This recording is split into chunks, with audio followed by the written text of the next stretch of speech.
बुलढाणा जिल्ह्यातलं लोणार सरोवर प्रसिद्ध आहे। याच परिसरात वडगाव तेजन हे छोटंसं गाव आहे। शिरसाट पिता पुत्र इथले प्रगतिशील शेतकरी। त्यांनी शेतीला शेळी पालनाची जोड दिली, त्यातून महिन्याला 50,000 रुपये निव्वळ नफा त्यांना मिळतोय। या यशस्वी जोडधंद्यातील बारकावे राजीव शिरसाट यांच्याकडून आपण जाणून घेऊया।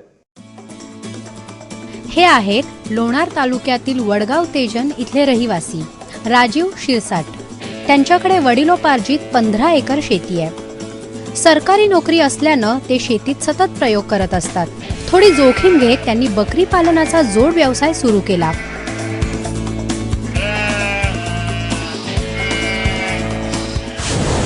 2009ला आपल्याकडे 13 बकरे आणि एक बोकड 65,000 रुपयाला आपण बीडवरून विकत घेतले तर स्टार्टिंगला।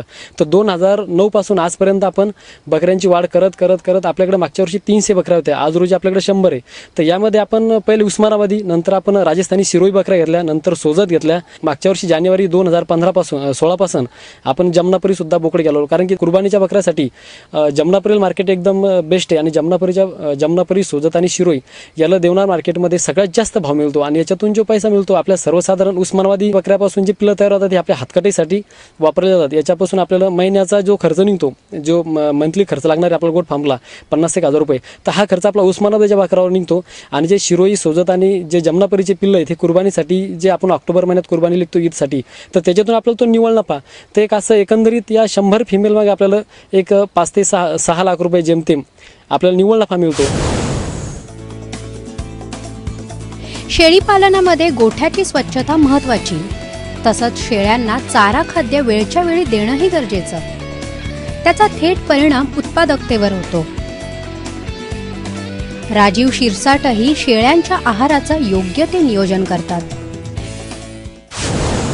सकाळी 1 तास फक्त मी या गोट फार्मसाठी देतो, बाकी माझे बाबा पाहतात। माझे बाबा आणि 4 माणसासाठी टोटल चारा पाणी नियोजन करतात। याचं नियोजन सकाळपासून असं असतं की 6 ते 7 साफसफाई चालते। 7 ते 8 मध्ये प्रत्येक बकरीला 400 ते 500 ग्रॅम खुराक दिला जातो। या खुराकामध्ये आपण देतो मका म्हणजे बिना भरलेली मका आणि पशुखाद्य, हे दोन्हीचं मिक्स करून एका बकरीला 400 ते 500 ग्रॅम भेटते। आणि पिल्लासाठी 100 ते 150 ग्रॅम वजनानुसार पिल्लांना आम्ही खाद्य देतो।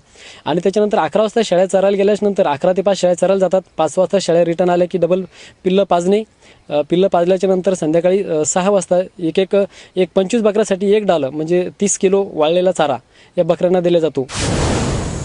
कोरडवाहू शेतकऱ्याला जोडधंद्यासाठी प्रोत्साहन देण्याचं काम कृषी विभाग करत आहे। त्याचा फायदा शिरसाट यांच्यासारखे अनेक शेतकरी घेत आहेत। जमनापुरी आहे, शिरोई आहे, तर याचं बीज तयार करण्याकरता म्हणून आम्ही इथून शेतकऱ्यांना खरेदी करण्यासाठी प्रोत्साहित केलेलं आहे। शेळी मेंढी पालनासंबंधित शासनाच्या विविध योजना आहेत। त्याच्यामध्ये पंचायत समितीमार्फत एका शेतकऱ्याला MRGSच्या अंतर्गत 9 शेळ्या आणि 1 बोकड या प्रमाणामध्ये त्यांच्या लाभार्थी निवडीच्या निकषानुसार त्यांना प्राप्त होतात। कुक्कुटपालन असो वा शेळीपालन, वाढत्या उन्हाचा फटका सर्वांनाच बसतो। शेळी हा कितीही काटक प्राणी असला तरी या काळात त्यांची काळजी घेणं गरजेचं असतं। योग्य वेळी लसीकरण, औषध पाणी करण्याचे फायदे पशुवैद्यकीय अधिकारी सांगतात। आता उन्हाळ्याचं सीझन असल्यामुळं एक तर देवीचा आजार येऊ शकतो, त्याच्यासाठी एप्रिल-मे महिन्यामध्ये ETVची लस दिली जाते। ती लस टोचणं आवश्यक असते। ऊन जास्त असल्यामुळं बकऱ्या सकाळी स्वच्छ पाणी पाजलंच गेलं पाहिजे आणि त्यांना काही हिरवा चारा, वाळेल चारा असं मिक्समध्ये चारा दिला गेला पाहिजे। अशी सर्व काळजी राजीव शिरसाट घेतात। त्यामुळेच गेली 6 वर्ष त्यांना शेळी पालनातून जास्तीचं उत्पन्न मिळत आहे। नव्याने हा जोड व्यवसाय सुरू करणाऱ्यांनी कोणत्या जातीच्या शेळी निवडाव्यात आणि का हे सांगायलाही ते विसरत नाहीत। सर्वसाधारण शेतकऱ्यांनी 5 आणि 10 शेळ्यापासून जरी सुरुवात केली तर आपल्या लोकल मार्केटच्या, आपल्या जवळच्या मार्केटच्या 10 बकऱ्या अशा घ्या की त्या बकऱ्यापासून 2-2 पिल्लं भेटलं अशा गाभण बकऱ्या घ्या। एक बकरी आपल्याला 10,000 पर्यंत मिळेल। आणि त्या बकरीपासून 2-2 जर बकरं मिळतातच, तशी बकरी घ्यायची मोठी, उंच, पूर्वी धडधाकट, लंबी, लचकी।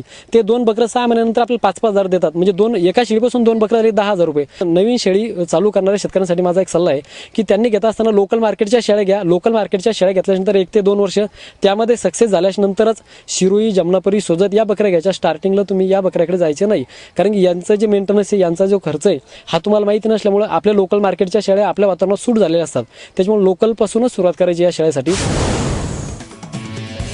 हातकटाईच्या शेळ्या आणि कुर्बानीचा बोकड यातून 13.5 लाखांचं उत्पन्न शिरसाट यांना मिळतं.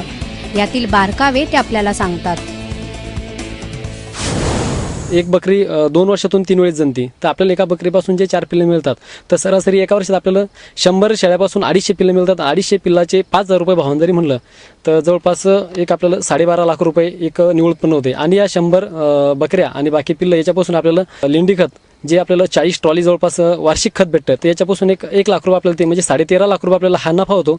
याच्यातून जे आपल्याला खर्च येतो, खुराक 2.25 लाख रुपये जातो. त्याच्यानंतर मनुष्यबळ जे कामावरचे माणसं आहेत 2,40,000 रुपये त्याच्यावर खर्च होतो.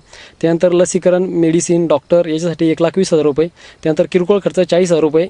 आणि आपल्याला भांडवली घसारा जो आपण शेड केलं खर्च लागलेला आहे त्यासाठी 50,000 रुपये खर्चाला भांडवली घसारा लागतो. तर यामध्ये जवळपास 8,15,000 रुपये आपला हा निव्वळ खर्च झालेला आहे. 13,70,000 रुपये आपल्याला उत्पादन भेटलेलं आहे. तर यामध्ये जवळपास 5,55,000 रुपये एका वर्षासाठी निव्वळ नफा आपल्याला यापासून मिळालेला आहे. महिन्याकाठी 50,000 रुपये जर आपल्याला भेटत असेल तर खूप मोठा व्यवसाय झालेला आहे. महिन्याला 50,000 रुपये निव्वळ नफा फक्त शेतीच्या जीवावर मिळाला नसता असं शिरसाट सांगतात. त्यामुळेच विदर्भातील शेतकऱ्यांसाठी बरकत देणारा बकरी पालन हा व्यवसाय चांगला पर्याय ठरू शकतो. संदीप शुक्लासह ब्युरो रिपोर्ट, ABP माझा, बुलढाणा.